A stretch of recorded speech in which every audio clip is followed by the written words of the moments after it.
Работодавачите, за да го изиграат законот, наместо откази, често ги присилувале работничките во текстилната индустрија да потпишат анекс на договор за вработување, кој трае само еден ден.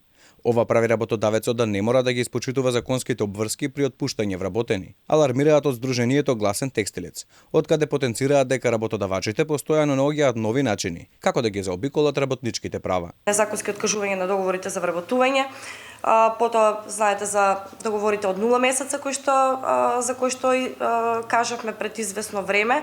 За прв пат се соочивме со тој проблем како и договори од еден ден, односно принуда од страна на работодавачите кон работниците за да потпишат анекс на договорите за вработување од неопределено на определено работно време од само еден ден, што резултираше со тоа дека многу работнички останаа без работа, меѓутоа и не им беше исплатена она опремнина и испратнина која што им следува. Сега дел од овие работнички поради возраста се во неизвестност дали некогаш повторно ќе се вработат, а работеле во текстилната индустрија повеќе од 25 години. Од Сдруженијето велат дека правата на работниците не се почитуваат, најмногу поради инертноста и незаинтересираноста на институциите, односно трудовите инспектори кои треба да го спроведуваат законот. Испаѓаат синдикати кои што ги представуваат работниците од јавниот сектор, додека за приватниот сектор нема да слушнете од никој сем од нас.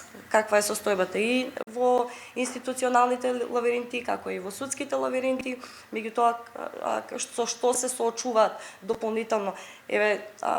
Имавме реакции и за еден куп компании, да ги кажам, поголеми, кои што не знам како може да не исплатат по 2, по 3 месеци плати и така тоа да си мине едноставно низ, ќе кажам, управата за јавни приходи. Оттаму вела дека работниците во Македонија често се соочуваат со незаконски откази, кои се случуваат за време на породилно отсуство или боледување, доцнење на плати или неисплаќање на додатоци за работа во недела или државни празници. Вела дека само за една година од Сдруженијето Гласен текстилец дале бесплатна правна помош на повеќе од 5300 работници, од кои дури 90% биле од приватниот сектор.